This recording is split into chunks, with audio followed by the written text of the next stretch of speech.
আমার সামনে কি ফেরেশতা আছে নাকি মানুষ আছে না জিন আছে? একটু সালামের জবাব দেন। আসসালামু আলাইকুম ওয়া রাহমাতুল্লাহি ওয়া বারাকাতুহু। মাশাআল্লাহ, এখন মনে হলো আমার সামনে মানুষ আছে। আমরা একটু সবাই তাকবীর দেই, লিল্লাহি তাকবীর। আর একটু জোরে বলেন, লিল্লাহি তাকবীর, লিল্লাহি তাকবীর। আলহামদুলিল্লাহ, আমাদের মাঝে এতক্ষণ পর্যন্ত বিভিন্ন অতিথিবৃন্দের আলোচনা শুনছিলাম। একটু আগে আমাদের দুপচাচিয়ার বিশিষ্ট ব্যবসায়ী জনাব মোহাম্মদ সুরজ আলী সাহেব, তিনি আমাদের বেলবোঝা জামে মসজিদের জন্য 20 বস্তা সিমেন্টের কথা তিনি বলেছেন। ইনশাআল্লাহ কাজ শুরু করলে খুব দ্রুত সময়ে ইনশাআল্লাহ তিনি দিয়ে দিবেন। সবাই একটু শুকরিয়া আদায় করেন আলহামদুলিল্লাহ। আলহামদুলিল্লাহ আলহামদুলিল্লাহ নাহমাদুহু ওয়া নাস্তাঈনুহু ওয়া নাস্তাগফিরুহু ওয়া নু'মিনু বিহি ওয়া নাতাওয়াক্কালু আলাইহি ওয়া নাউযু বিল্লাহি মিন শুরুরি আনফুসিনা ওয়া মিন সাইয়্যাতি আ'মালিনা। মান ইয়াহদিহিল্লাহু ফালা মুদিল্লা লাহু ওয়া মান ইউদ্লিলহু ফালা হাদিয়া লাহু। ওয়া নাশহাদু আন লা ইলাহা ইল্লাল্লাহু ওয়াহদাহু লা শারীকা লাহু ওয়া নাশহাদু আন্না সাইয়্যিদানা ওয়া সানাদানা ওয়া হাবিবানা ওয়া হাবিবা রাব্বিনা ওয়া তাবিবানা ওয়া তাবিবা কুলুবিনা ওয়া আওলানা ওয়া মাওলানা মুহাম্মদ সাল্লাল্লাহু তাআলা আলাইহি ওয়া আলা আলিহি ওয়া আসহাবিহি ওয়া বারাকা ওয়া সাল্লামা তাসলিমান কাসীরান কাসীরা। أما بعد فقد قال الله تعالى في كلامه المجيد وفرقانه الحميد. فأعوذ بالله من الشيطان الرجيم. بسم الله الرحمن الرحيم. ألف لام را تلك آيات الكتاب المبين. إنا أنزلناه قرآنا عربيا لعلكم تعقلون. نحن نقص عليك أحسن القصص بما أوحينا إليك هذا القرآن وإن كنت من قبله لمن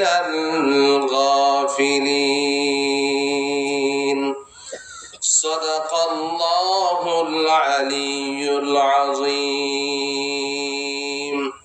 وقال النبي صلى الله عليه وسلم: من تشبه بقوم فهو منهم.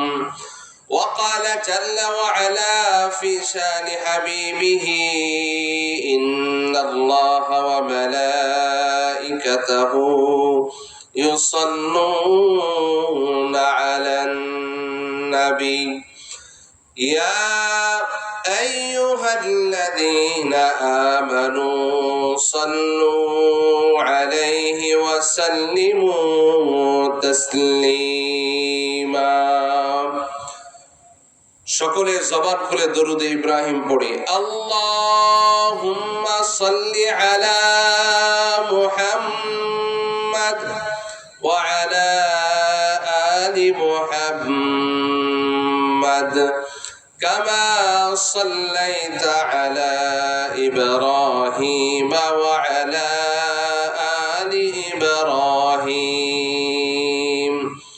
ইন্নাকা হামিদুম مجيد اللهم بارك على محمد وعلى آل محمد كما باركت على إبراهيم وعلى آل إبراهيم إنك حميد مجيد رب زدني علما رب زدني علما رب زدني علما رب اشرح لي صدري ويسر لي أمري واحلل عقدة من لساني يفقه قولي وبك نستعين يا مستعان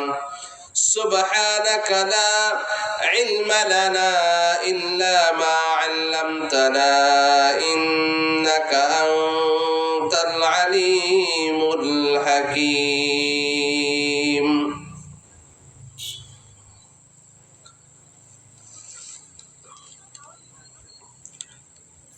বেলভোজা জামে মসজিদের মুসল্লিবৃন্দ কর্তৃক আয়োজিত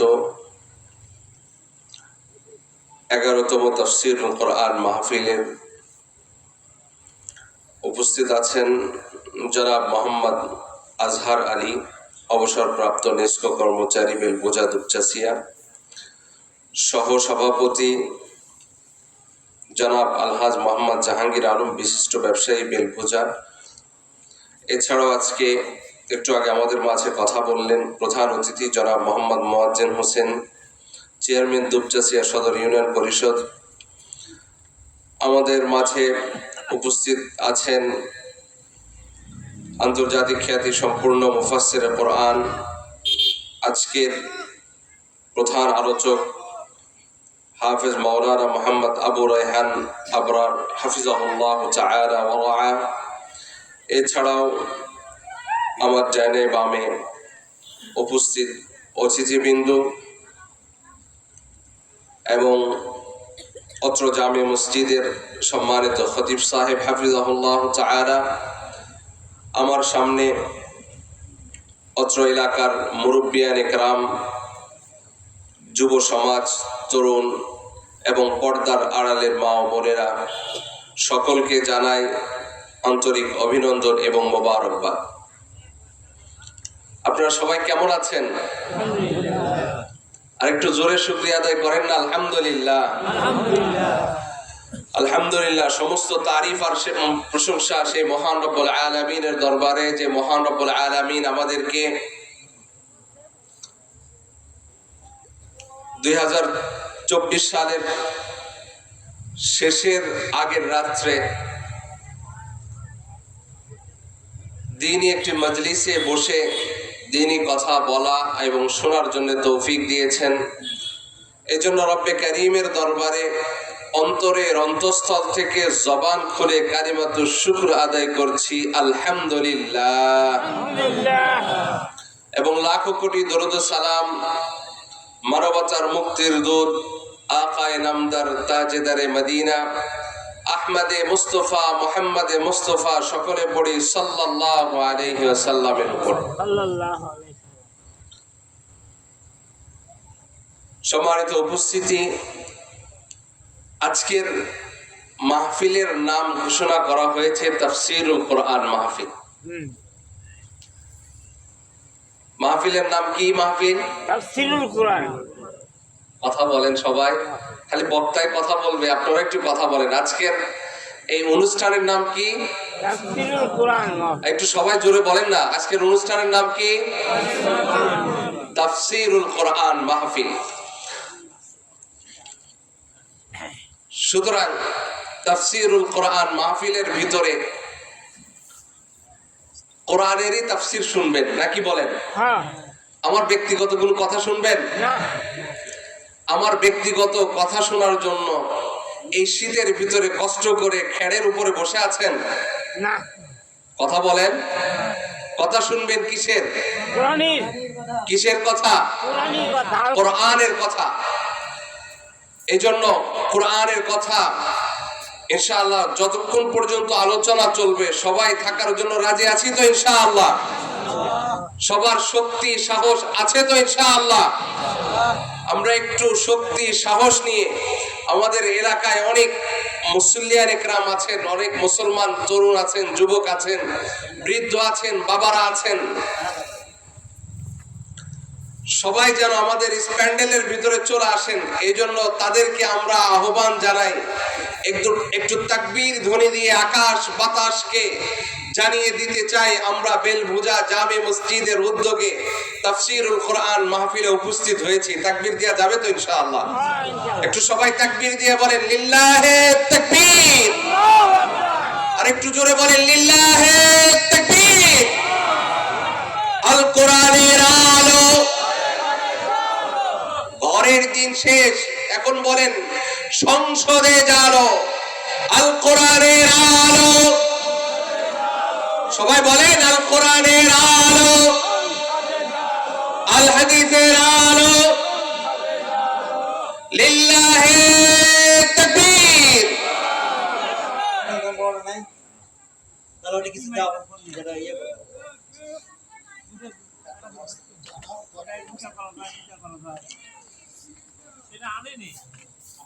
যাক, আমরা ইনশাআল্লাহ, আমার আওয়াজ শোনা যাচ্ছে তো নাকি বলেন?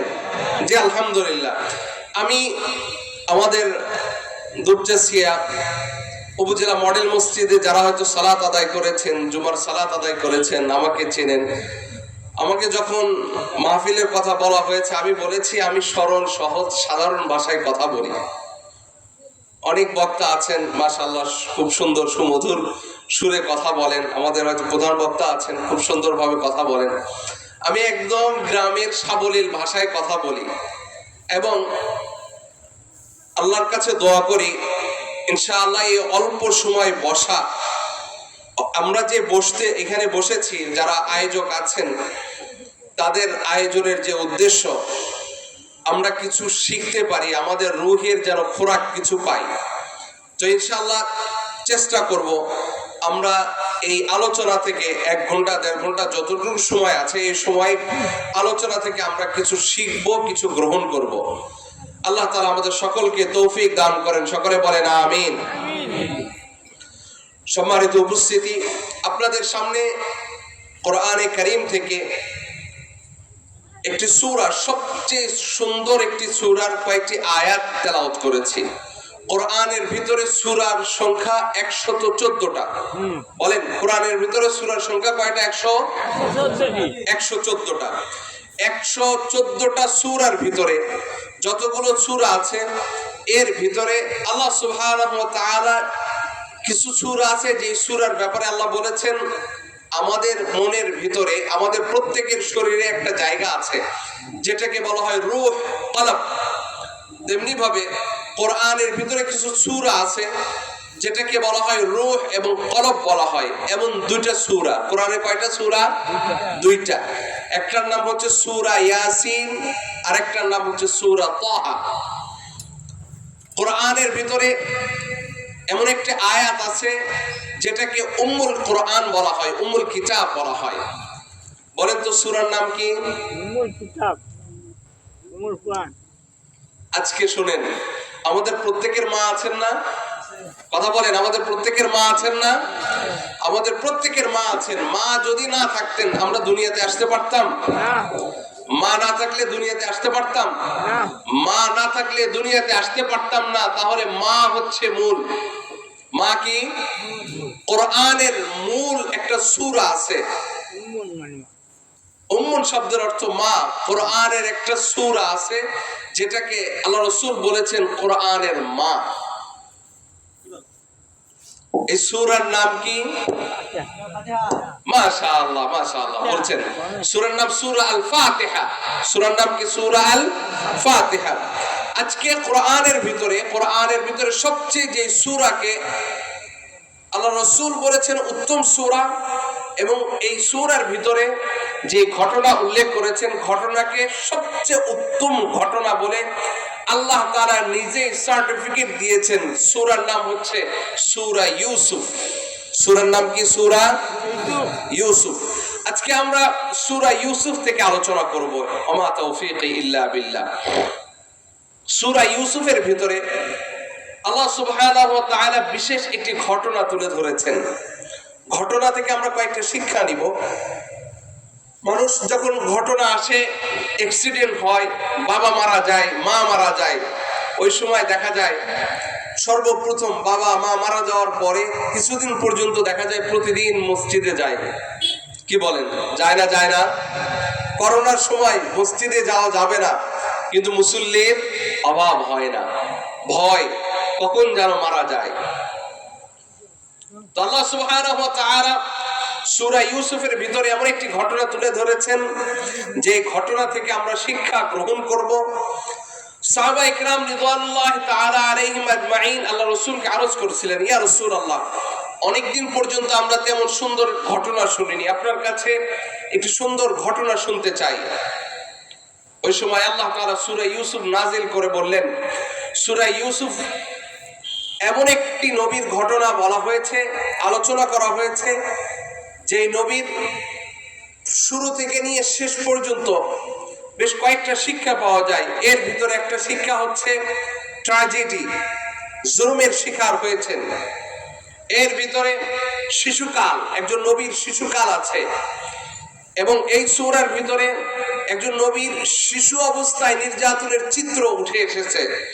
এই সূরার ভিতরে যৌবনে নবী পদার্পণ করার পরে স্বাভাবিকত সচরাচর অবৈধ প্রেম ইত্যাদির প্রস্তাব আমাদের যুব সমাজ দিয়ে থাকেন, নারী বা পুরুষরা দিয়ে থাকেন। বৈবাহিক জীবন শুরু হয়।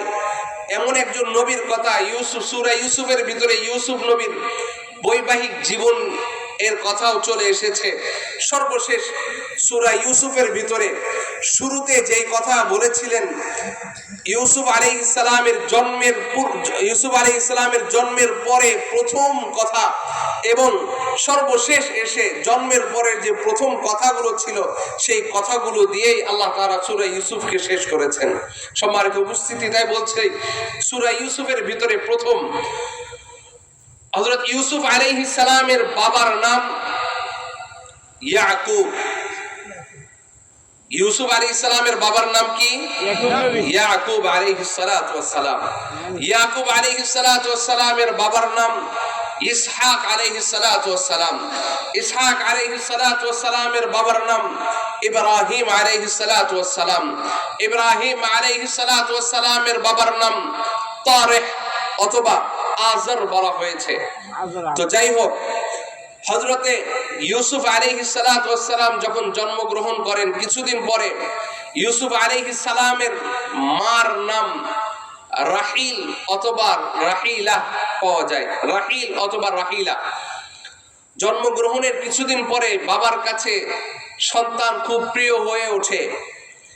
কিছুদিন পরে সন্তান স্বপ্নে দেখে যে তাকে 11টা নক্ষত্র, চাঁদ আর সূর্য সেজদা করছে, তার সামনে মাথা নত করছে।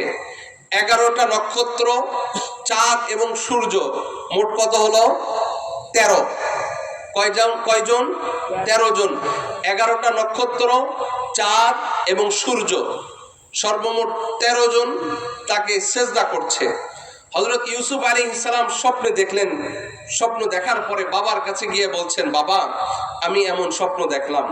যে স্বপ্নের কথা আল্লাহ তাআলা সূরা ইউসুফের 4th আয়াতে তুলে ধরে বলছেন, إذ قال يوسف لأبيه يا أبت إني رأيت 11 كوكبا والشمس والقمر رأيتهم لي ساجدين বাবা আমি রাত্রে বেলায় স্বপ্ন দেখলাম 11টা নক্ষত্র চাঁদ আর সূর্য আমাকে সিজদা করছে قال يا بني لا تقصص رؤياك على إخوتك فيكيدوا لك كيدا إن الشيطان للإنسان عدو مبين হযরত ইউসুফ আলাইহিস সালামের বাবা ইয়াকুব আলাইহিস সালাম বললেন লা তাকসুস রুয়াকা আলা ইখওয়াতিকা ওগো আমার কলিজার টুকরা তুমি যে স্বপ্ন দেখেছো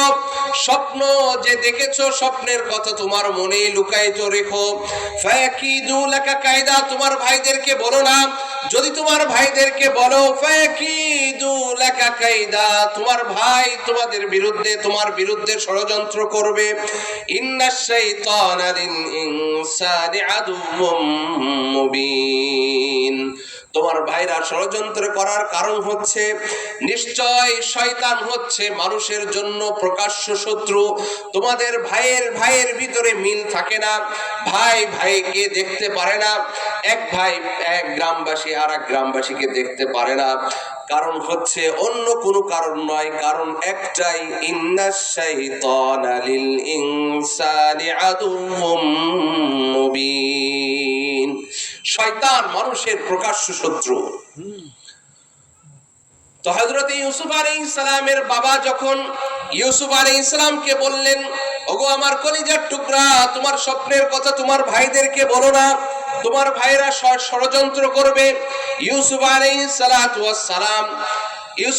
সালামকে যখন নিষেধ করলেন বাবা নিষেধ করার পরে ছোট্ট সন্তান ইউসুফ ছিলেন তার ভাইদের কাছে গেলেন ভাইদেরকে গিয়ে বলছেন ওগো আমার ভাইরা আমি গত রাত্রে একটি স্বপ্ন দেখেছি এমন একটা স্বপ্ন দেখলাম স্বপ্নের কথা বাবাকে যখন বলেছি বাবা বলেছে তোমাদেরকে বলতে নিষেধ করেছে তারপরেও আমি তোমাদেরকে বলে দিলাম এই কথা বলার পরে ভাইয়েরা চিন্তা করলো বাবা আমাদেরকে স্বপ্নের কথা কেন বলতে বারণ করে কেন বলতে নিষেধ করে নিশ্চিত এই সন্তান ইউসুফকে সবচেয়ে বেশি ভালোবাসে ইউসুফের বিরুদ্ধে ষড়যন্ত্রে লিপ্ত হলো যেই ষড়যন্ত্রের কথা আল্লাহ সুবহানাহু ওয়া তাআলা সূরা ইউসুফের ভিতরে তুলে ধরেন ওয়াকাযালিকা ইয়াজতাবিকা রাব্বুকা ওয়া ইউআল্লিমুকা মিন তাওয়িলিল আহাদিস ওয়া ইউতিম্মু নি'মাতাহু আলাইকা ওয়া আলা আলি ইয়াকুবা কামা আতাম্মাহা আলা আবাওয়াইকা মিন ক্বাবলু ইব্রাহিম ওয়া ইসহাক ইন্না রাব্বাকা আলীমুন হাকীম হযরত ইউসুফ আলাইহিস সালাম ভাইদেরকে বললেন এবং সাথে এটাও বলে দিলেন ভাই দেখো বাবা তোমাদেরকে বলতে নিষেধ করেছে এমনটা বলার পরে হযরত ইউসুফ আলাইহিস সালামের ভাইরা ইউসুফ আলাইহিস সালামের বিরুদ্ধে ষড়যন্ত্র শুরু করলেন ষড়যন্ত্র করে তারা একা একা পরামর্শ করছিলেন নিশ্চিত আমাদের বাবা আমার ছোট ভাইকে বেশি ভালোবাসে মহব্বত করে আমাদেরকে তেমন একটা ভালোবাসে না অথচ আমরা একই মায়ের সন্তান 6 জন আছি আমরা দলগতভাবে আমরা শক্তিশালী আল্লাহ সুবহানাহু ওয়া তাআলা সে কথা তুলে ধরে বলছেন ইয ক্বালু লা ইউসুফু ওয়া আখুহু আহাব্বু ইলা আবিনা মিন্না ওয়া নাহনু উসবা ইন্না আবানা লাফি দালালিম মুবিন ইউসুফ আলাইহিস সালাম যখন ভাইদেরকে বলার পরে ভাইরা ষড়যন্ত্র শুরু করলেন তারা পরামর্শ করলেন এক কাজ করা হোক আমার ছোট ভাইকে বাবার কাছ থেকে আলাদা করতে হবে যদি ছোট ভাইকে বাবার কাছ থেকে আলাদা করা হয় তাহলে বাবার ভালোবাসা তার প্রতি কমে যাবে যদি বাবা না দেখে একদিন আস্তে আস্তে দেখা যাবে বাবাকে আমার ছোট ভাইকে ভুলে যাবে যেমনটাই আমরা আমাদের দেশেও দেখেছি ওলামা ইকরামদেরকে কখনো বা পাবলিক থেকে আলাদা করার জন্য জেলে বন্দী করে রাখা হয় কখনো বা ওলামা ইকরামকে জেলে বন্দী করে রাখা তাদের উদ্দেশ্য হচ্ছে ওলামা ইকরামদের প্রতি জনগণের যে ভালোবাসা আছে ভালোবাসা যেন কমে যায় কথা বলেন ঠিক না বেঠিক তারপরেও ওই সমস্ত ওলামা ইকরামদের প্রতি জনগণের ভালোবাসা কমেছে না বেড়েছে কথা বলেন ভালোবাসা কমছে না বাড়ছে? আছে। একবারও তোমরা চিন্তা করো না তোমাদের পূর্বপুরুষদের ভালোবাসা কেমন ছিল? তোমাদের পূর্বপুরুষ যখন মারা যায় জানাজা দেওয়ার মতো 10 জন কোন মানুষ ছিল না, অথচ কোরআনের পাখি যখন মারা যায় সঙ্গে সঙ্গে মৌত যখন লাশ চলে আসে, লাশের কাছে জানাজা পড়ার জন্য মানুষ জায়গা দেওয়া যায়নি। জি, জি। কথা বলেন ঠিক না ঠিক? সম্মানিত উপস্থিতি, ওই সময় শয়তান ষড়যন্ত্র করেছিল বাবা থেকে ছোট ভাই ইউসুফকে আলাদা করবে। বর্তমানও উলামা ইকরামদের কাছ থেকে জনগণ সাধারণ মানুষকে আলাদা করার ষড়যন্ত্র চলছে। সম্মানিত উপস্থিতি, হযরত ইউসুফ আলাইহিস সালামের ভাইয়েরাও ষড়যন্ত্র করলো বাবার কাছ থেকে যেন আলাদা করা যায়। আলাদা করার উপায় কি? উকতুলু ইউসুফ আও ইতরাহুহু আরদান ইয়াখলু লাকুম ওয়াজহু আবিকুম ওয়া তাকুনু মিন বাদিহি কওমান সালিহিন।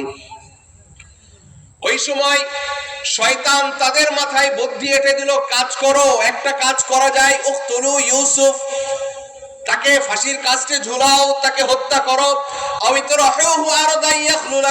অথবা অন্য দূরে কোথাও পাঠিয়ে দাও, অন্য দেশে পাঠিয়ে দাও। অন্য দেশে পাঠিয়ে দিলে বাবার প্রতি তাদের বাবার ভালোবাসা তার প্রতি কমে যাবে, আর ভালোবাসা থাকবে না। আপনাদের কাছে জিজ্ঞাসা করি, মানুষকে যখন দূরে সরানো যায় ভালোবাসা কমে না বাড়ে? পারে। কথা বলেন, কমে না বাড়ে? মিজানুর রহমান আজহারি গত পরশুদিনে পেকুয়ায় কক্সবাজারে প্রোগ্রাম করেছেন, লাখো মানুষের ঢল নেমেছে। কি বলেন ঠিক না বেটি? আমাদের এখানে মিজানুর রহমান আজহারি আসলে জায়গা দেয়া যাবে? না। কথা বলেন, জায়গা দেয়া যাবে? আমার দেশের জাতীয় সংসদে বসে আমাদের টাকায় যারা প্রতিটা সেকেন্ডে প্রতিটা মুহূর্ত ব্যয় করেছে, সেই জায়গায় উলামা ইকরামদেরকে নিয়ে কটূক্তি করতে কখনো দ্বিধাবোধ করেনি। কথা বলে? সম্মানিত উপস্থিতি, ওই সময় ইউসুফ আলাইহিস সালামের ভাইরা ষড়যন্ত্র করলো, বলল বাবার কাছ থেকে আলাদা করতে হবে। বাবার কাছ থেকে আলাদা করার জন্য বলল হত্যা করো অথবা দেশান্তর করো। এই কথা বাবাকে কিভাবে গিয়ে তারা বলবে? ক্বালা কাইলুম মিনহুম লা তাকতুলু ইউসুফ, তাদের ভিতরে বড় ভাইয়ের নাম ছিল রুবেল ভাই বলল লা তাকতুলু ইউসুফ, ইউসুফকে হত্যা করো না। আলকুহু ফি গায়াবাতিল জুব্বি ইয়ালতাকিতহু বা'দুস সাইয়ারাতি ইন কুনতুম ফাইলিন। হত্যা করো না, তোমরা কূপে নিক্ষেপ করো। সরাসরি হত্যা করার প্রয়োজন নেই, হয়তোবা জেলখানায় বন্দি রাখো। জেলখানায় বন্দি রাখলে একদিন দেখবে ধুকে ধুকে ওখানে মারা যাবে। কি বলেন, এমনটা হয়েছে না হয়নি? আপনারা ভয় পাচ্ছেন মনে হয়। কথা বলেন, এমনটা হয়েছে না হয়নি? ভয় নাই আর। তো হযরতে ইউসুফ আলাইহিস সালামের ভাইয়ের ব্যাপারে তারা ষড়যন্ত্র করলো, কূপের ভিতরে নিক্ষেপ করো, হয়তোবা সেখানে ধুকে ধুকে মারা যাবে। উকতুলু লা তাকতুলু ইউসুফ ওয়ালকুহু ফি গায়াবাতিল জুব্বি ইয়ালতাকিতহু বা'দুস সাইয়ারা ইন কুনতুম ফাইলিন। ক্বালু ইয়া আবানা মা লাকা লা তা'মান্না আলা ইউসুফ ওয়া ইন্না লাহু লানাসিহুন। এখন কি করা যায়? কেমনে বাবার কাছ থেকে ফুসলে নিয়ে যায়? এক কাজ করো, তাহাজ্জুদের সময় যাও, যে সময় হুজুরের পাশে কেউ থাকবে না, সেহরির সময় যাও, হুজুরের পাশে কেউ থাকবে না। কথা বলেন, কাছে গিয়ে বলে হুজুর চলেন একটু বেড়ে আসি, থানায় চলেন একটু কাজ আছে, আপনার সঙ্গে কথা বলবো। ফাসলিয়ে নিয়ে যায়। নিয়ে যাওয়ার পরে হাতে পায়ে ডান্ডা বেড়ি লাগিয়ে তারপরে জেল হাজতে কোর্টে হাজির করে। তেমনি ভাবে হযরতে ইউসুফ আলাইহিস সালামের ভাইরা বাবার কাছে এসে আবেদন করে, বাবা আমাদের ছোট ভাইকে আমরা আদর করি, ভালোবাসি, তাকে খেলতে নেওয়ার জন্য দূরে কোথাও নিয়ে যাব। বাবার কাছে এসে যখন আবদার করে, বাবা বলে না আমি যেতে দিব না, আমার এই কলিজার টুকরাকে আমি খুব বেশি ভালোবাসি, আমার ভয় হয় তোমরা খেলবে, খেলার ছলে যখন তাকে রেখে যাবে হয়তোবা বাগে তাকে খেয়ে ফেলবে। আল্লাহ সুবহানাহু ওয়া তাআলা সে কথায় তুলে ধরে বলছেন, লা ইয়াহজুনুনি আন তাযহাবু বিহি ওয়া আখাফু আন ইয়াকুলাহু الذئب وأنتم عنه غافلون। হয়তোবা বাঘে তাকে খেয়ে ফেলবে, তোমরা খেয়াল রাখবে না। এই কথা বলার পরে বাবার কাছে এসে বলে, قالوا لئنك له الذئب ونحن عصبة إنا إذا لخاسرون। বাবা, ভয়ের কোনো কারণ নেই, আমরা আছি, আমরা তাকে দেখাশোনা করে রাখবো। যদি তাকে বাঘে খেয়ে ফেলে আমাদেরকেও বাঘে খেয়ে ফেলবে, ভয়ের কোনো কারণ নেই, আমরা তাকে খেলাধুলার জন্য নিয়ে যাব। এই কথা বলে হযরতে ইয়াকুব আলাইহিস সালামকে রাজি করে যখন রওনা দিলেন, যাচ্ছিলেন, হযরতে ইয়াকুব আলাইহিস সালামের দৃষ্টিতে যতক্ষণ ছিলেন ছোট ভাইকে খুব আদর করছে, আদর ভালোবাসা দিয়ে নিয়ে যায়। যেমনটা আমরা দেখেছি ইতিপূর্বে ভাতের হোটেলে নিয়ে যেয়ে জনগণকে কখনো ভাতের হোটেলে সুন্দর করে আমাদেরকে দেখানো হয়, রোস্ট পোলাও খাওয়ানো হচ্ছে। ভাতের হোটেলের কথা মনে আছে নাকি নাই? কথা বলেন, ভাতের হোটেলের কথা মনে আছে নাকি নাই? ভাতের হোটেলের মতো সামনে সুন্দরভাবে আদর করে নিয়ে যায়। হযরতে ইউসুফ আলাইহিস সালামের ভাইরা ছোট ভাইকে আদর করে সামনে নিয়ে যায়। সামনে যখন নিয়ে যায়, যেতে যেতে যখন আড়ালে চলে যায়, আড়ালে যাওয়ার পরে এবার এক কাজ করো, হাত পা বাঁধো, মার শুরু করে দাও, 3rd ডিগ্রি দাও, ডিম থেরাপি দাও, উলঙ্গ করো। গত কিছুদিন আগে জেল থেকে জেলে মাহমুদুর রহমানের একটি বই পড়ে দেখলাম। জেল থেকে জেলে বইয়ে তিনি লিখেছেন, আমি এক অঞ্চল থেকে আরেক অঞ্চলে যাওয়ার জন্য আমাকে যখন জেলখানায় বন্দি করে রেখেছিল, জেলখানা একজন অমানুষও কখনো উলঙ্গ করে রাখতে পারে না, যেটা বিগত সময়ে উলঙ্গ করে জেলখানায় রেখেছিল। যখন ওযুর জন্য পানি যায়, পানি যখন চায়, মুখে প্রসাব করে দিয়ে বলে, এই তো পানি ছাড়লাম, ওযু কর। বলেন না নাউজুবিল্লাহ। আমরা এমন দেশে বসবাস করি। হযরতে ইউসুফ আলাইহিস সালামের ভাইরাও একই করলো। চলো, মার শুরু করছে। মেরে যখন কূপে নিক্ষেপ করলো, কূপে নিক্ষেপ করার পরে যখন সবাই বাড়ি ফিরছে, বাড়ি ফিরে যাওয়ার সময় 3টা বিষয় তারা সিদ্ধান্ত নিল। কথা বলেন কয়টা? কথা বলেন কয়টা? 3টা বিষয় সিদ্ধান্ত নিল। প্রথমত আমরা বাবার কাছে যে ফিরে যাব, দিনের বেলায় ফিরে যাব না, ফিরে যাব তো রাত্রে ফিরে যাব, 1 নম্বর। 2 নম্বর সিদ্ধান্ত নিলেন, আমরা স্বাভাবিক অবস্থায় ফিরে যাব না, কাঁদতে কাঁদতে চোখের পানি ফেলতে ফেলতে ফিরে যাব। 3 নম্বর তারা সিদ্ধান্ত নিল, আমরা স্বাভাবিক অবস্থায় ফিরে যাব না, আমার ভাই ইউসুফের শরীরে যে কাপড় আছে, জামা, এটা রক্ত দিয়ে মাখিয়ে বাবার সামনে উপস্থিত করব। বলেন কয়টা সিদ্ধান্ত? আপনাদের মনোযোগ আছে তো নাকি? আমার কথা বুঝতেছেন? আমার কথা বুঝতেছেন? হযরতে ইউসুফ আলাইহিস সালামের ভাইরা কয়টা সিদ্ধান্ত নিলেন? 3টা সিদ্ধান্ত নিলেন। 3টা সিদ্ধান্ত নিয়ে যখন তারা ফিরছিলেন, এই সিদ্ধান্তগুলো আমাদের সমাজের সাথে একটু মিলিয়ে দেখি। প্রথম, তারা সিদ্ধান্ত নিল রাত্রে বেলায় ফিরবে। আপনাদের মনে আছে কিনা জানি না, 2013 সালে শাপলা চত্বরে হত্যা হয়েছিল কখন? দিনে না রাত্রে? লাইট জ্বলা অবস্থায় না নিভিয়ে দিয়ে? কথা বলেন, মনে আছে আপনাদের? সেই সময় প্রথম, ওই সময়ের সাথে ইউসুফ আলাইহিস সালামের ঘটনার সাথে আমাদের বর্তমান প্রেক্ষাপট মিলিয়ে নেই। সিদ্ধান্ত নিল রাত্রে, আমাদের এই সময়ে যখন জুলুম করতে চাই, দিনের বেলায় নয়, রাত্রে জুলুম করো, লাইট বন্ধ করে দাও, কেউ যেন দেখতে না পারে, টিভি চ্যানেল বন্ধ করে দাও, সাংবাদিকদের উধাও করে দাও, সবাইকে বাদ দাও রাতের অন্ধকারে।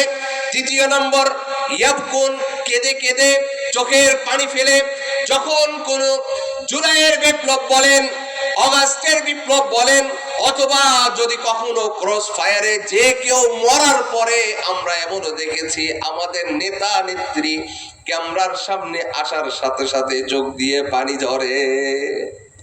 কি বলেন, পানি ঝরছে না ঝরেনি? হ্যাঁ, সেই সময়ের সঙ্গে মিলিয়ে নেন, চোখের পানি ছাড়ে। 3 নম্বর,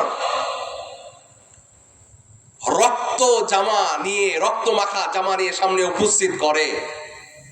নাটক কিভাবে সাজাতে হয়, নাটক কিভাবে সাজাতে হয় বিগত সময়গুলোতে আমরা দেখেছি। নাটক কিভাবে সাজাতে হয়, পুলিশ র‍্যাব এনে সাধারণ মানুষ, গত কিছুদিন আগে দেখলাম একের পর এক নিউজগুলো চলে আসছে, আপনারা হয়তো দেখেছেন, চ্যানেল আই সহ বিভিন্ন নিউজে আসছে। এটা আমার ব্যক্তিগত কোনো কথা নয়, নিউজে দেখবেন আসছে একের পর এক নিউজ। ওই কোথাও গিয়ে ক্রস ফায়ার, তারপরে সেদিন দেখলাম ওই জাহাজ, একটা বিল্ডিং এর, ঢাকা জাহাজ যে বিল্ডিং আছে ওই বিল্ডিং এর ভিতরে জঙ্গি নাটক সাজানোর জন্য আগে থেকে র‍্যাব ওখানে উপস্থিত, পুলিশ বাহিনী উপস্থিত করে জঙ্গি নাটক সাজানোর জন্য গার্মেন্টস থেকে সাধারণ শ্রমিক ধরে এনে, মাথায় কোনো কিছুই ছিল না, সর্বপ্রথম করেছে শরীরে কাপড়, মাথায় লা ইলাহা ইল্লাল্লাহ পড়া কিছু একটা কাপড় বেঁধেছে, কাপড় বেঁধে আল্লাহু আকবার পিছনে লাগাইছে লা ইলাহা ইল্লাল্লাহর কালেমার একটা পতাকা লাগিয়ে জঙ্গি নাটক সাজানো হয়েছে। কি বলেন, নাটক দেখছেন না, দেখেননি? সম্মানিত উপস্থিতি, হযরত ইউসুফ আলাইহিস সালামের ভাইয়েরাও একই ভাবে তিনটা সিদ্ধান্ত নিল। আল্লাহ সুবহানাহু ওয়া তাআলা যে সিদ্ধান্তের কথা তুলে ধরে বলছেন, ওয়াজাউ আবাহুম ইশাআন ইয়াবকুন, চলো আমরা দিনের বেলায় যাব না, রাত্রে বেলায় যাব, স্বাভাবিক অবস্থায় যাব না, কাঁদতে কাঁদতে যাব, চোখের পানি ছাড়তে ছাড়তে যাব। ক্বালু ইয়া আবানা ইন্না যাহাবনা নাস্তাবিকু ওয়া তারাকনা ইউসুফা ইনদা মাতাইনা ফাআকালাহু আদ-দীব ওয়া মা আনতা বিমুমিনিন লানা ওয়ালাউ কুন্না সাদিকিন। রাত্রে বেলায় কাঁদতে কাঁদতে বাবার সামনে সবাই উপস্থিত হয়ে বলে, বাবা, আমাদের ছোট ভাই কলিজার টুকরা ইউসুফকে বাঘে খেয়ে ফেলেছে। যখন সবাই কাঁদতে কাঁদতে কথা বলল, বাবা জিজ্ঞাসা করে, আচ্ছা আমার সন্তান কলিজার টুকরা ইউসুফকে বাঘে খেয়ে ফেললো, এটার কোনো প্রমাণ তোমাদের কাছে আছে কিনা? হ্যাঁ, আমাদের কাছে প্রমাণ আছে। ওয়াজাউ আলা কামিসিহি বিদামিন কাযিব, রক্ত মাখা একটি জামা নিয়ে সামনে উপস্থিত হলো, উপস্থিত হয়ে বলছে, ক্বালা বাল সাওয়ালাত লাকুম আনফুসুকুম আমরা, যখন তারা বলছে এই যে রক্ত মাখা যে জামা আছে, এই জামা এটাই হচ্ছে আপনার কলিজার টুকরা সন্তান ইউসুফের প্রমাণ। হযরত ইয়াকুব আলাইহিস সালাম জামাটা হাতে নিলেন, জামা হাতে নিয়ে আক্ষেপের সাথে বলছেন, হাই বাঘ কতই না নিষ্ঠুর ছিল, কতই না ভদ্র ছিল বাঘ, বাঘ আমার কলিজার টুকরা ইউসুফকে খেয়ে ফেলেছে, কিন্তু জামার একটাও কোনো ক্ষতি করেনি, জামার একটাও কি করেনি, ক্ষতি করেনি। এত বড় বড় জঙ্গি আমাদের দেশে দেখা দিয়েছে, জাহাজ ঘাটিতে দেখা দিয়েছে, কক্সেস বাজারে দেখা দিয়েছে, কোথাও কোনো গাড়ি উধাও হয়নি, কোনো কিছুই হয়নি, কোনো কিছুই হয়নি, কিন্তু এরপরেও তাদেরকে ক্রস ফায়ার করে সাধারণ মানুষকে মারা হয়েছে, যেমনটা ইউসুফ আলাইহিস সালামের সময় দেখা গিয়েছিল। হযরত ইউসুফ আলাইহিস সালাম যখন বুঝলেন, যেমনটা পাবলিকরা বুঝেছে, সাধারণ জনগণ আমরা বুঝেছি, এগুলো নাটক ছাড়া আর কিছুই, কথা বলেন, নাটক ছাড়া আর কিছুই, যখন সাধারণ মানুষ আমরা বুঝলাম নাটক ছাড়া কিছুই নয়, তেমনি ভাবে হযরত ইয়াকুব আলাইহিস সালাম বললেন, ক্বালা বাল সাওয়ালাত লাকুম আনফুসুকুম আমরা, এগুলো তোমাদের নাটক ছাড়া আর কিছুই নয়, এখন আমাদের কাজ কি? ওয়াল্লাহুল মুস্তাআন, ওয়াল্লাহুল মুস্তাআন আলা মা তাসিফুন। অন্য এক জায়গায় আছে ফাসাবরুন জামিল। হযরতে দিলওয়ার হোসেন সাইদি রাহিমাহুল্লাহ তাআলা তার সন্তানের জানাজা, মায়ের জানাজায় গিয়ে আকাশে হাত তুলে বলছেন, আকাশ তোকে সাক্ষী রেখে বলছি, ওগো আল্লাহ, তুমি সাক্ষী থাকো, স্বাধীনতার সময়ে, মুক্তিযুদ্ধের সময়ে কোন কাদা দিলওয়ার হোসেনের শরীরে লাগেনি। হ্যাঁ, ওই সময় মাওলানা দিলওয়ার হোসেন বলেছিলেন, এর আগে ইউসুফ আলাইহিস সালামও বলেছিলেন, আল্লাহুল মুস্তাআন, বিচার দিলাম একজনকে, তিনি কে? চিৎকার করে বলেন, তিনি কে? আল্লাহ। ছাড় দেন কিন্তু ছেড়ে দেন না। আল্লাহুল মুস্তাআন আলা মা তাসিফুন। হযরত ইউসুফ আলাইহিস সালাম যখন কূপের ভিতরে থাকলেন, একটু পরে মানুষেরা এসে যখন হযরত ইউসুফ আলাইহিস সালামকে উঠাচ্ছেন পানি উঠানোর জন্য, যখন বালতি নিক্ষেপ করলো, বালতি নিক্ষেপ করে দেখে একটা ফুটফুটে সুন্দর বালক দেখা যায়। ওয়াজাআত সাইয়ারাতুন ফারসালু ওয়ারিদাহুম ফাআদলা দালওয়া ক্বালা ইয়া বুশরা হাযা গুলাম ওয়াসরুহু বিদাআ ওয়াল্লাহু আলীমুম বিমা ইয়ামালুন। তারা সবাই বলছে, আরে পানি উঠানোর জন্য বালতি দিয়েছি, কূপে বালতি দেওয়ার পরে এখন তো পানি দেখা যায় না, পানির পরিবর্তে সুন্দর ফুটফুটে একজন সন্তান দেখা যায়। হযরত ইউসুফ আলাইহিস সালামকে সেখান থেকে উঠালেন। উঠানোর পরে ইউসুফ আলাইহিস সালামকে তারা নিয়ে গেল বাজারে, মিশরের বাজারে নিয়ে যখন হযরত ইউসুফ আলাইহিস সালামকে বিক্রির জন্য উঠালো, হযরত ইউসুফ আলাইহিস সালামকে যখন বাজারে উঠালো, বিসমিল্লাহ,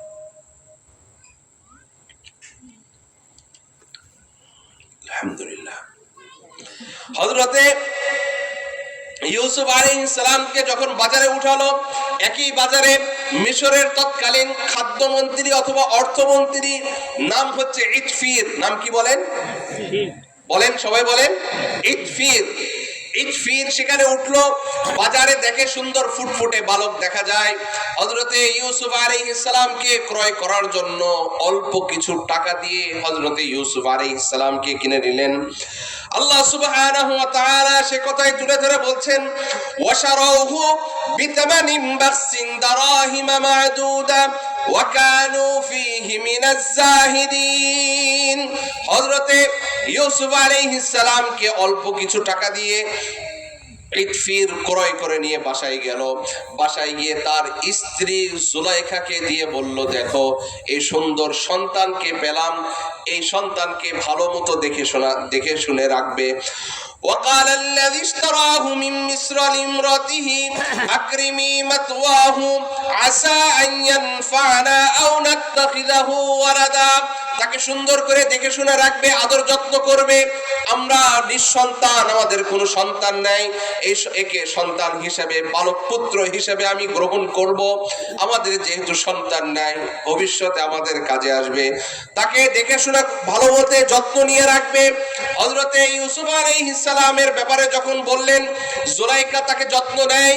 যত্ন নিতে নিতে হযরতে ইউসুফ আলাইহিস সালাম যখন বড় হলেন, বড় হওয়ার পরে ইউসুফ আলাইহিস সালামকে দ্বীনি ইলম শিক্ষা দিলেন, যে শিক্ষার ব্যাপারে আল্লাহ সুবহানাহু ওয়া তাআলা বলছেন, ওয়ালিনুআল্লিমাহু মিন তা'ওয়িলিল আহাদিস ওয়াল্লাহু গালিবুন আলা আমরিহি ওয়ালাকিন্না আকসারান নাসি লা ইয়ালামুন। দ্বীনি ইলম শিক্ষা দেওয়ার ব্যাপারে আল্লাহ কেন বললেন? যদি কারো ভিতরে দ্বীনি ইলম থাকে, যদি কোনো বাচ্চার ভিতরে, কোনো সন্তানের ভিতরে দ্বীনি ইলম থাকে, সে কখনো হাজারো নাফরমানি করুক, নামাজ ছেড়ে দিক, যাকাত ছেড়ে দিক, হজ ছেড়ে দিক, অন্য কোনো অপরাধ করতে পারে, কিন্তু কখনো কোরআনের উপরে হাত উঠাতে পারবে। যদি তার ভিতরে দ্বীনি ইলম থাকে, যদি তার ভিতরে কোরআনের ইলম থাকে, তাহলে সে কখনো কোরআনের উপরে হাত উঠাতে পারবে না। যদি কখনো কোনো ব্যক্তির ভিতরে, কোনো মানুষের ভিতরে কোরআনের ইলম থাকে, তাহলে সে কখনো বলতে পারে না মানুষ আসছে বানর থেকে, কখনো বলতে পারবে? স্বচক্ষে দেখছে, আমার জন্ম হয়েছে আমার মার পেট থেকে, আমার মার জন্ম হয়েছে আমার নানির পেট থেকে, আমার নানির জন্ম হয়েছে তার মার পেট থেকে। অথচ গতানুগতিক কিছু বুদ্ধিজীবীরা বলে মানুষ নাকি জন্ম নিয়েছে বানর থেকে। চিৎকার করে বলেন না নাউজুবিল্লাহ। কারণ হচ্ছে দ্বীনি শিক্ষা নেই। আল্লাহ সুবহানাহু ওয়া তাআলা বলছেন, ওয়ালিনুআল্লিমাহু মিন তা'ওয়িলিল হাদিস। দ্বীনি শিক্ষা দিলেন। হযরত ইউসুফ আলাইহিস সালাম যৌবনে পদার্পণ করার পরে, হযরত ইউসুফ আলাইহিস সালাম যখন যৌবনে পদার্পণ করলেন, বড় হওয়ার পরে জুলাইখার সামনে বড় হয়েছে, কিন্তু তারপরে ইউসুফ আলাইহিস সালাম এত সুন্দর ছিলেন, সৌন্দর্যের কারণে জুলাইখা তার প্রেমে পড়ে যায়। প্রেমে পড়ার পরে হযরত ইউসুফ আলাইহিস সালামকে প্রেমের প্রস্তাব, নানাভাবে প্রস্তাব দেয়। প্রস্তাব যখন প্রত্যাখ্যান করে, যখন তাকে অ্যাভয়েড করার পরে ইউসুফ আলাইহিস সালামের ব্যাপারে সে চিন্তা নিল, আমি ভালোবাসা প্রেম নিবেদন হয়তো করতে পারবো না, তবে একটা কাজ করব, কিছু না হোক তার সাথে ফিজিক্যাল রিলেশন করব, শারীরিক সম্পর্ক করব, সহজ ভাষায় শারীরিক সম্পর্ক করব, যদিও তার সাথে আমি প্রেম নিবেদন করতে পারছি না, ভালোবাসার আদান প্রদান করতে পারছি না, তো শারীরিক সম্পর্কের জন্য হযরত ইউসুফ আলাইহিস সালামকে তার বেডরুমে নিয়ে গেল, তার খাস কামরায় নিয়ে গেল। আল্লাহ সুবহানাহু ওয়া তাআলা সে কথা তুলে ধরে বলছেন, وراودته التي هو في بيتها عن نفسه وغلقت الأبواب وقالت هيت لك। হযরত ইউসুফ আলাইহিস সালামকে জুলাইখা কাছে ডেকে বলেন, ওগো ইউসুফ এসো, কিছুই করতে হবে না, শুধুমাত্র ফিজিক্যাল রিলেশন, অল্প সময়ের সম্পর্ক। ও তরুণ যুবক ভাই বোনদের বলতে চাই, তোমাদের করজোরে পায়ে ধরে বলি, স্কুলে যাও, কলেজে যাও, গাছের আড়ালে গিয়ে প্রেম নিবেদন করো, কোথায় পাইলে তোমরা? দুঃখের বিষয়, আমাদের দুপচাচিয়াতে পাশে রাবিয়া পার্ক আছে, আমিও গেছিলাম। আমি যেহেতু পাশে আছি, সন্তানদের নিয়ে, ছেলে মেয়েদেরকে নিয়ে ঘোরার জন্য যখন গেছি, যাওয়ার পরে দেখলাম ঢোকার মতো পরিস্থিতি আছে, থাকার মতো পরিস্থিতি নাই। সবাই আপনারা যেভাবে বসছেন, মাশাআল্লাহ সুন্দর, বসার জায়গা, এদিক করে বসবেন, ভালো, সময় কাটানোর জন্য আসছে, পার্কে আসছে, কিন্তু দুঃখের বিষয় জীবনও দেয়নি। পাশে যে দেওয়াল আছে, আপনারা তো এদিক হয়ে বসছেন, দেওয়ালের ওই দিক হয়ে কিছু চেয়ার বানানো আছে, ওই দিক হয়ে বসার ব্রেঞ্চ কি জন্য দরকার বাবা? কথা বলেন, কি জন্য দরকার? হ্যাঁ, আর বললাম না, বাস এতটুকুই যথেষ্ট। কি জন্য দরকার? আড়াল করে বসতে হচ্ছে, কপত কপতি কি জন্য দরকার? হযরত ইউসুফ আলাইহিস সালামকে যখন প্রস্তাব দিলেন, ইউসুফ আলাইহিস সালামকে বলে, প্রেমের প্রস্তাব দিয়ে যখন কাজ হয় না, এবার তাহলে কাজ করো, ফিজিক্যাল রিলেশন করো, শারীরিক সম্পর্ক করার জন্য। যখন সমস্ত দরজা লেগে যায় শারীরিক সম্পর্ক করার জন্য, যখন তাকে ডাকে, ইউসুফ আলাইহিস সালাম একজনকে তিনি ডাক দিলেন, চিৎকার করে বলেন, তিনি কে? তিনি বললেন, ক্বালা মাআযাল্লাহ, আমি একজনকে ভয় করি, তিনি কে?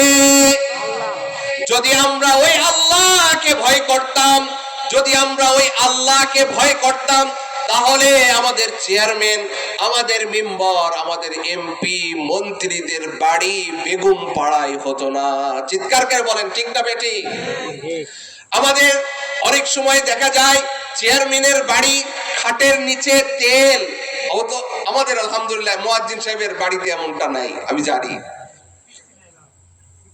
হ্যাঁ, আমাদের দেশে এমন অনেক চেয়ারম্যান, অনেক মেম্বার, কি বলেন, দেখা গেছে না যায়নি? অনেক এমপিদের বাড়িতে কোটি কোটি টাকা দেখা গেছে না যায়নি? আসলো কোত্থেকে? কারণ তারা একজনকে ভয় করে না, তিনি কে? যদি আমার আল্লাহকে ভয় করত, আমার আল্লাহকে ভয় করত, তাহলে বেগম পাড়ায় বাড়ি তো দূরের কথা, ঘুষের একটা টাকাও চাওয়ার কখনো সুযোগ হতো না। ডান হাতের কামাইয়ের পরিবর্তে বাম হাতের কোনো কামাই থাকতো না। আমরা বর্তমান বাংলাদেশের কেয়ারটেকার গভর্নর এর উপদেষ্টা প্রধান ডক্টর মোহাম্মদ ইউনূসকে এই জায়গা থেকে ধন্যবাদ জানাই। তিনি যত এমপ্লয় আছেন, যত কর্মচারী আছেন, কর্মকর্তা আছেন, প্রত্যেকের কাছে নোটিশ পাঠাইছে, অতি সত্বর তোমাদের প্রত্যেকের ব্যাংক ব্যালেন্সের হিসাব সামনে দাও, আমি দেখব ইন ফিউচার আগামী 3 মাস পরে, 6 মাস পরে কার সম্পদ কতটুকু বাড়ে। শুকরিয়া আদায় করেন না? আলহামদুলিল্লাহ। এমন হিসাবের দরকার আছে নাকি নাই? হযরতে ওমর ইবনুল খাত্তাব রাদিয়াল্লাহু তাআলা এমন হিসাব করতেন। কয়জন মন্ত্রী আছেন যেই মন্ত্রীর সামনে দাঁড়িয়ে বলবেন, আপনি চুরি করেছেন, আপনি আমার কাছে ঘুষের টাকা নিয়েছেন? কয়জন মন্ত্রীর সামনে বলা যায়? আমাদের দেশে বলা যায়, বলার পরের দিনে ওই মানুষকে আর খুঁজে পাওয়া যায়? কথা বলেন, ওই মানুষকে আর খুঁজে পাওয়া যায় না। গতকাল যেই মানুষটা প্রেসের সামনে এসে বলল অমুক আমার বাড়ি চুরি করেছে, আমার জায়গা নিয়েছে, পরের দিন দেখা যায় ওই মানুষের আর কোনো হদিস নাই। হযরত ওমর ইবনুল খাত্তাব রাদিয়াল্লাহু তাআলা আনহু খুতবা দিয়ে বলছেন, আসমিউ ওয়া আতিউ, ও জনগণ তোমরা শোনো, ওয়া আতিউ তোমরা মানো। একজন মুসল্লি দাঁড়ায়, লা আসমা ওয়ালা আতি, ইয়া আমিরুল মুমিনিন তোমার কথা শুনবো না। কথা বলেন, তোমার কথা মানবো না, তোমার কথা শুনবো না, তোমার কথা কি করবো না, মানবো না। হযরত ওমর ইবনুল খাত্তাব রাদিয়াল্লাহু তাআলা আনহু বক্তব্য দিচ্ছেন, হঠাৎ একজন দাঁড়িয়ে বলল তোমার কথা শুনবো না, তোমার কথা মানবো না। বলার পরে হযরত ওমর ইবনুল খাত্তাব রাদিয়াল্লাহু তাআলা আনহু বলেন, কেন বললে আমার কথা শুনবে না, আমার কথা মানবে না, কেন বলছো? হযরত ওমর ইবনুল খাত্তাব রাদিয়াল্লাহু তাআলা আনহুকে দাঁড়িয়ে বলে, ইয়া আমিরুল মুমিনিন আমরা দেখছি রাষ্ট্রীয় সম্পদ থেকে প্রত্যেকের জন্য একটা করে চাদর আছে, একটা করে চাদর বরাদ্দ আছে। আপনার তো দেখছি একটা নয়, আপনার চাদর দেখছি দুইটা। কয়টা? দুইটা। হযরত ওমর ইবনুল খাত্তাব রাদিয়াল্লাহু তাআলা আনহুকে বললেন, ইয়া আমিরুল মুমিনিন যতক্ষণ পর্যন্ত এই দুইটা চাদর কোথায় পেলেন, দুর্নীতি কোথায় করলেন, কার টাকা মারলেন, কোন রাস্তায় রডের পরিবর্তে বাঁশ দিলেন, বলেন, জবাব দিবেন। যতক্ষণ পর্যন্ত জবাব না দিবেন আপনার কথা শুনবো না, মানবো না। মসজিদে সবার সামনে বয়কট করছে। হযরত ওমর ইবনুল খাত্তাব রাদিয়াল্লাহু তাআলা আনহু মাথা নিচু করে চোখের পানি ছেড়ে দিয়েছেন।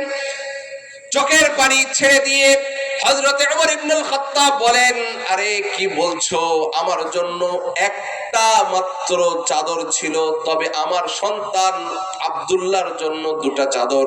জুমার দিনে আমি যখন খুতবা দিব,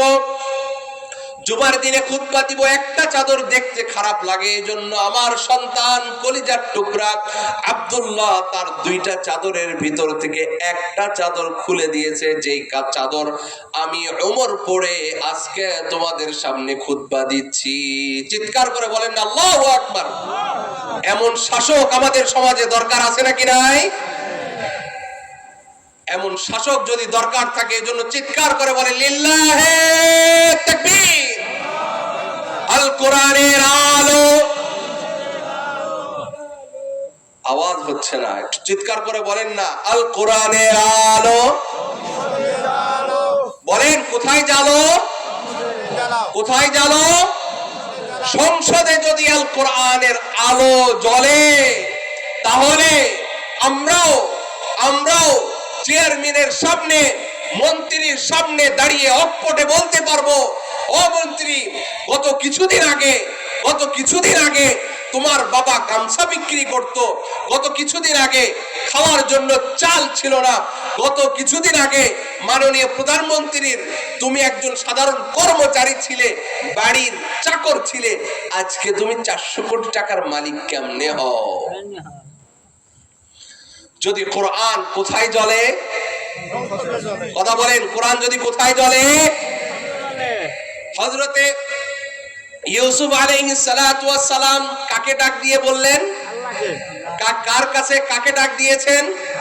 আল্লাহকে ডাক দিয়ে বলছেন, ক্বালা মাআযাল্লাহ, তুমি যতই প্রলোভন দাও না কেন, যতই গিফট দাও না কেন, যতই ফুল দাও না কেন, যেইভাবে প্রপোজ করো না কেন, আমি আমার আল্লাহকে ভয় করি, আল্লাহ আমাকে সাহায্য করবেন। ইন্নাহু রাব্বি আহসানা মাথওয়াই, রাখে আল্লাহ, কথা বলেন, রাখে আল্লাহ।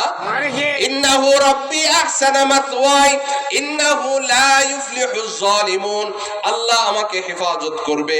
ওয়ালাকাদ হাম্মাত বিহি ওয়া হাম্মা বিহা লাউলা আররা বুরহানা রাব্বি কাযালিকা লিনাসরিফ আনহুস সুআ ওয়াল ফাহশা ইন্নাহু মিন ইবাদিনাল মুখলাসিন। হযরত ইউসুফ আলাইহিস সালামের ব্যাপারে আল্লাহ বলছেন, জুলাইখা প্রেমে পড়ে গেছে। একাধিকবার যখন প্রেমের প্রস্তাব দেয়, একদিন না হলে একদিন প্রেমে হয়তো পড়ে যাওয়ার সম্ভাবনা আছে নাকি নাই? কথা বলেন, আছে নাকি নাই? প্রেমে পড়ে যাওয়ার সম্ভাবনা আছে। এই জন্য আমার আল্লাহ বলছেন ওয়ালাকাদ হাম্মাত বিহি, জুলাইখা প্রেমে পড়েছে। ওয়া হাম্মা বিহা, ইউসুফও প্রেমে পড়তো। লাউলা আররা বুরহান রাব্বি, আমি আল্লাহ যদি হেফাজত না করতাম, আমি আল্লাহ যদি তাকে হেফাজত না করতাম, সেও হয়তোবা জুলাইখার প্রেমে পড়তো। কিন্তু আমি আল্লাহ যেহেতু তাকে হেফাজত করেছে, এই জন্য প্রেমে পড়েনি। হযরতে ইউসুফ আলাইহিস সালামকে যখন ইউসুফ আলাইহিস সালামকে কাছে ডাকে, ইউসুফ আলাইহিস সালাম কাছে আসে না। যখন বারবার কাছে ডাকে, কাছে যখন না আসে, জুলাইখা হাত বাড়ায়। জুলাইখা যখন ইউসুফের প্রতি হাত বাড়ায় অন্যায় অপকর্মের জন্য, জিনায় লিপ্ত হওয়ার জন্য যখন হাত বাড়ায়, ইউসুফ আলাইহিস সালাম দেখে সামনে দরজা, দৌড় দিয়েছে। হযরত ইউসুফ আলাইহিস সালাম যখন দৌড় দেওয়ার সঙ্গে সঙ্গে যতগুলা দরজা ছিল, আল্লাহ বলেছেন ওয়াস্তাবাকাল বাবা ওয়া কাদ্দাত কামিসাহু মিন দুবুরিন ওয়া আলফায়া সাইয়্যিদাহা লাদাল বাব قالت ما جزاء من أراد بأهلك سوءا إلا أن يسجن أو عذاب أليم। হযরত ইউসুফ আলাইহিস সালাম যখন দৌড় দিয়েছেন, দৌড়ের সঙ্গে সঙ্গে সমস্ত দরজা খুলে দিয়েছেন কে? আয়না ঘর সবার আড়ালে রেখেছে, কিন্তু এইগুলো গোমর ফাঁস করে দিয়েছেন কে? আল্লাহ। কথা বলেন, গোমর ফাঁস করে দিয়েছেন কে? যত যাই করো না কেন, যতই ফন্দি আঠো না কেন, আমার আল্লাহ হয়তোবা ছাড় দেন, কিন্তু কখনো ছেড়ে হযরত ইউসুফ আলাইহিস সালাম দৌড় দিয়েছেন। দৌড় দেওয়ার সঙ্গে সঙ্গে যতগুলো দরজা ছিল এক এক করে সমস্ত দরজা খুলে গিয়েছে। বলেন না আল্লাহু আকবার। এই জন্য আমরাও যদি চেষ্টা করি জুলুমের বিরুদ্ধে যদি আমরা দাঁড়াই, যদি শোষণের বিরুদ্ধে আমরা দাঁড়াই, সুদের বিরুদ্ধে যদি দাঁড়াই, আমাদেরকে সাহায্য আর সহযোগিতা করবেন কে? হযরত ইউসুফ আলাইহিস সালাম যখন সামনের দিকে দৌড় দিলেন, একে একে সমস্ত দরজা খুলে যায়। সমস্ত দরজা কেন বলছি? আল্লাহ সুবহানাহু ওয়া তাআলা বলছেন ওয়াগাল্লাকাতিল আবওয়াব। আবওয়াব বাবুন এর বহু বচন মানে একের অধিক, 3 4 সর্বনিম্ন বহু বচনের 3টা দরজা, তাহলে একাধিক দরজা খুলে যায়। একাধিক দরজা যখন খুলে যায়, ইউসুফ আলাইহিস সালাম দৌড় দিয়েছে। ইউসুফ আলাইহিস সালাম দৌড়ায়, পিছনে পিছনে জুলাইখাও দৌড়ায়। দৌড়াতে সর্বশেষ দরজার কাছে যখন চলে যায়, দরজা খুলে গেছে। সামনে দেখা যায় জুলাইখার যে স্বামী ইতফির দরজার সামনে দাঁড়িয়ে আছে। ইতফিরকে সামনে দেখার সঙ্গে সঙ্গে জুলাইখার রূপ চেঞ্জ হয়ে গেছে। জুলাইখার রূপ চেঞ্জ হয়ে গেছে। জুলাইখা সঙ্গে সঙ্গে বলে, ওগো মোর স্বামী। নারীদের ছলনার কথা মুফাসসিরে ইকরাম, আমার মা বোনেরা শুনছেন, আপনারা রাগ করবেন না, কথা বাস্তব। নারীদের ছলনা, ওই কথাই বলে নারীদের রং নাকি সেকেন্ডে চেঞ্জ হয়ে যায়। কথা বলেন, আপনাদের বাড়িতে নাই? বাড়িতে আছে। হঠাৎ দেখবেন কাঁদতেছে, আবার হঠাৎ ওই প্রথমে মারাও যেতে করেও কি কান্দেও যেতে, মারাও যেতে। এটার নাম হচ্ছে মা বোনেরা। আমার বাড়িতেও আছে। আমার মাও একজনের বউ। হ্যাঁ, আমার মা আমার জায়গায় সম্মানী, বাদ বাকি আমার মা আরেকজনের বউ, তার বউ হিসেবে একই প্রত্যেকে।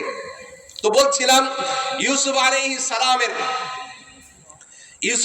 সালাম যখন দেখলো পিছনে ইউসুফ আলাইহিস সালাম দৌড় দিয়েছে, এর পিছনে দৌড় দিয়েছে জুলাইখা। যখন সামনে গেল, জুলাইখা পিছনে যাওয়ার সঙ্গে সঙ্গে দেখলো সামনে এখন স্বামী দেখা যায়। স্বামী দেখার সঙ্গে সঙ্গে বলল, ওগো আমার স্বামী, দেখো আমার সঙ্গে অপকর্ম করতে চায়, এর শাস্তি কি হতে পারে? এর শাস্তি কি হতে পারে? চোখের পানি দেখে স্বামীর মন কি আর ঠিক থাকে? জুলাইখা যখন এই অবস্থা দেখলো, ইতফির চিন্তা করলো হয়তোবা ইউসুফই মনে হয় দোষ করেছে, অপরাধ করেছে। ইউসুফ আলাইহিস সালামকে যখন ফাঁসাতে চেয়েছে, বলেন দরজা লাগাইছে কে? জুলাইখা। দরজা লাগাইছে কে? জুলাইখা। জুলাইখা। আবার উল্টা বিচার দিচ্ছে কে? জুলাইখা। জুলাইখা। দরজাও লাগালো, বিচারও দিল। জুলাইখা যখন বিচার দিল, বিচার দেওয়ার সঙ্গে সঙ্গে ইউসুফ আলাইহিস সালাম বললেন যে قال هي راودتني عن نفسي وشهد شاهد من أهلها। হযরত ইউসুফ আলাইহিস সালাম বললেন, আমার এই বিচার করার আগে আপনার কাছে একটা অনুরোধ, আমার একজন সাক্ষী আছে, আমার সাক্ষীকে ডাকুন, সাক্ষী যেটা সাক্ষী দিবে এরপরে আপনি বিচার করবেন। সাক্ষীকে ডাকা হলো। জুলাইখা জিজ্ঞাসা করে, তোমার আবার সাক্ষী কে? হযরতে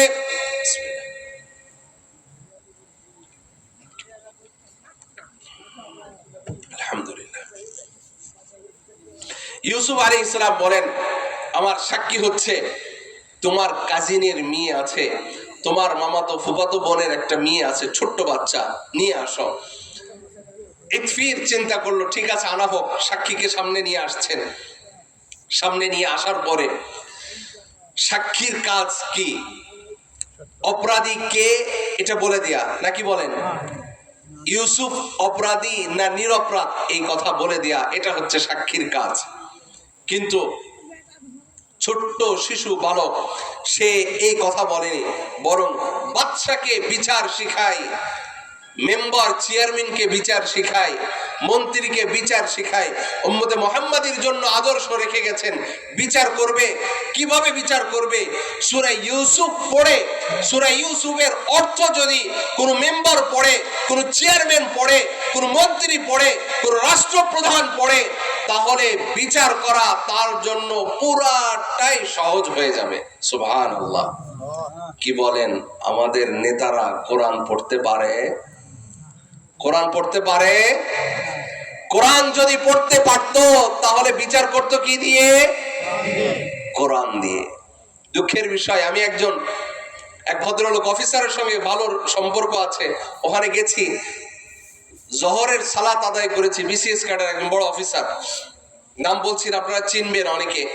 তো জোহরের সালাত আদায় করলাম। আদায় করার পরে অফিসে এসে যখন কথা বলছি, কথা বলার পরে উনি এক পর্যায়ে বললেন, হুজুর আমার খুব ইচ্ছা ছিল আপনার কেরাত শুনবো, কোরআন পড়াটা শুনবো, এই জন্য নামাজে গেলাম, জোহরের নামাজে গেলাম। দুঃখের বিষয় আপনার পড়া শুনতে পারলাম না। আপনাদেরকে জিজ্ঞাসা করি, জোহরের সময় কেরাত আসতে নাকি জোরে? বিসিএস ক্যাডার তা জানেই না, বিচার করতেছে পুরা উপজেলা। বিসিএস ক্যাডার সর্বনিম্ন যিনি আছেন এসিলেন্টের পরে পুরা উপজেলা দেখেন, ইউন অফিসার, অথচ তিনি জানেন না জোহরের সময় কেরাত আসতে নাকি জোরে। তো বলছিলাম, হযরতে ইউসুফ আলাইহিস সালাম আর কোরআন দিয়ে শাসন হবেই কোত্থেকে? আমরা যখন নেতা সিলেক্ট করি,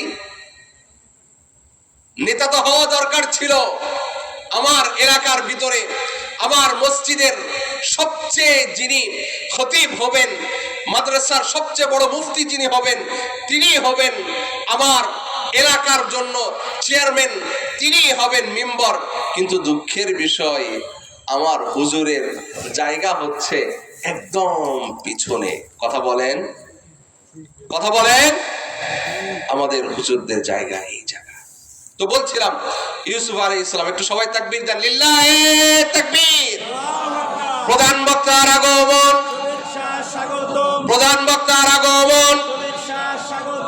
বেলবুজা জামি মসজিদের পক্ষ থেকে গোলাপ শুভেচ্ছা, লাল গোলাপ শুভেচ্ছা, পক্ষ থেকে লিল্লাহি তাকবীর।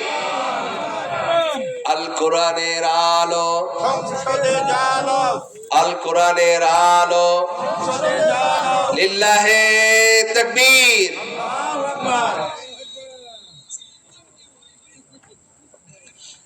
আলহামদুলিল্লাহ, বড় ভাই চলে এসেছেন। ইনশাআল্লাহ আমাকে টাইমও দেওয়া হয়েছে 10:15 পর্যন্ত। আমরা ইনশাআল্লাহ সামনে কখনো সুযোগ হলে এরপরে ইনশাআল্লাহ আলোচনা করব। বাকি আজকে আমরা আসলাম কোন পর্যন্ত? জুলাইখা কি করেছে? সাক্ষী পর্যন্ত। ইনশাআল্লাহ সামনে কখনো সুযোগ হলে আলোচনা হবে। আর যদি সুযোগ না হয় মুরব্বীরা আপনাদের হাতে ধরে পায়ে ধরে আপনাদের দু পা ধরে বলছি, অনুরোধ করছি, এই কোরআন পড়ুন, কোরআন পড়েন, কোরআন বোঝেন। কোরআন যদি পড়েন দুনিয়াতেও শান্তি পাবেন। ফ্যামিলি গঠন এই কোরআনে আছে নাকি নাই? রাজনীতি এই কোরআনে আছে নাকি নাই? ব্যবসা কোরআনে আছে নাকি নাই? কৃষিকাজ কোরআনে আছে নাকি নাই? যদি আলোচনা করা হয়, অনেক সময় ইতিপূর্বে আমরা দেখেছি অনেক মানুষদের ভিতরে অ্যালার্জি চলে আসে, হুজুর রাজনীতি নিয়ে কথা বলবেন, কোরআন কেন? বলেন, বর্তমান রাজনীতি করে যারা ক্ষমতায় বসছেন, আমার রসুল রাষ্ট্রপ্রধান ছিলেন নাকি ছিলেন না? হযরতে ওমর রাষ্ট্রপ্রধান ছিলেন নাকি ছিলেন না? আবু বকর ছিলেন নাকি ছিলেন না? সবাই যেহেতু মুসলিমরা রাষ্ট্রপ্রধান ছিলেন, তাহলে যারা কোরআন পড়বে, কোরআনকে যারা ধারণ করবে, তারাও বাংলাদেশে রাষ্ট্রপ্রধান হওয়ার যোগ্যতা রাখে। কথা বলেন ঠিক না বেটি? সম্মানিত উপস্থিতি, এই জন্য আমরা কোরআন পড়বো, বুঝবো। ইনশাআল্লাহ সবাই পড়ার নিয়ত আছে তো? ইনশাআল্লাহ কমপক্ষে একটা আয়াত করে পড়ি, একবার করে একটু একটু করে পড়ি ইনশাআল্লাহ। যাই হোক, আজকের আলোচনা থেকে আমরা বেশ কয়েকটা শিক্ষা পাই। প্রথমত মনে রাখবেন, মুমিন যে হবে, মুসলমান যে হবে, তার জীবনে পরীক্ষা আসবেই আসবে, তার লাইফে পরীক্ষা আসবেই আসবে। আল্লাহ বলেছেন, আহসিবান নাস আন ইতরাকু আন ইয়াকুলু আমান্না ওয়া হুম লা ইফতানুন। তোমরা কি মনে করেছো তোমাদেরকে পরীক্ষা নেওয়া হবে না? আয়াহসাবুল ইনসান আন ইতরাকা সুদা, অনর্থক ছেড়ে দেওয়া হবে? মুমিন মানে অবশ্যই পরীক্ষা নেওয়া হবে। যে যত বড় মুমিন, যার ঈমান যত বেশি পাকা, তার জীবনে তত বড় পরীক্ষা আসবেই। সমস্ত নবীদের জীবনে পরীক্ষা এসেছে, আমার রাসূল জনাবে মুহাম্মদুর রাসূলুল্লাহ সাল্লাল্লাহু আলাইহি ওয়াসাল্লামের জীবনেও পরীক্ষা এসেছে। এজন্য মুমিন যে, তার জীবনে পরীক্ষা আসবেই। তবে পরীক্ষার ভিতরে আমাদের কাজ হচ্ছে ধৈর্য ধারণ করা। আমাদের কাজ কি করা? ধৈর্য ধারণ করা। আবার স্রোতের সঙ্গে গা ভেসে দিয়ে কখনো এমনটা বলবো না, অমুক দলের স্লোগান বলতে বলতে যেন আমার মরণ হয়ে যায়। নাউজুবিল্লাহ বলেন না? এমন মন্ত্রী আমরা দেখছি নাকি দেখি নাই? হ্যাঁ, এজন্য যখন পরীক্ষা আসবে, মুমিন মানে পরীক্ষা আসবে, তবে পরীক্ষার ভিতরে প্রথম কাজ হচ্ছে আমাদের ধৈর্য ধারণ করা। এরপরে তৃতীয় শিক্ষা আমরা পেলাম আজকের আলোচনার ভিতর থেকে, তৃতীয় শিক্ষা পেলাম, অবৈধ যে প্রেম আছে, প্রেম এর প্রস্তাব আসবে, কখনো প্রপোজাল আসবে, বিভিন্নভাবে রাষ্ট্রপ্রধান থেকে আসবে, উঁচু স্তর থেকে আসবে, নিচু স্তর থেকে আসবে, টাকা পয়সা দিয়ে প্রলোভন দেওয়া হবে, বিভিন্নভাবে প্রেমের প্রস্তাব দেওয়া হবে। এই সমস্ত কোনো দিকে কর্ণপাত না করে একজনের সাহায্য চাইতে হবে। তিনি কে? আল্লাহর যদি আমরা সাহায্য চাই, আল্লাহ আমাদেরকে অন্যায় আর অপকর্ম থেকে আল্লাহ সুবহানাহু ওয়া তাআলা আমাদেরকে হেফাজত করবেন। সম্মানিত উপস্থিতি, আজকের আলোচনা এখানেই শেষ করছি। যা বললাম আমি সহ আমাদের প্রত্যেককে, যা বললাম এই কথাগুলোর সহিহ কথাগুলোর উপর আমাদের প্রত্যেককে আমল করার তৌফিক দান করুন। সকলে বলেন আমিন। ওয়া আখিরু দাওয়ানা আলহামদুলিল্লাহি রাব্বিল আলামিন। আসসালামু আলাইকুম।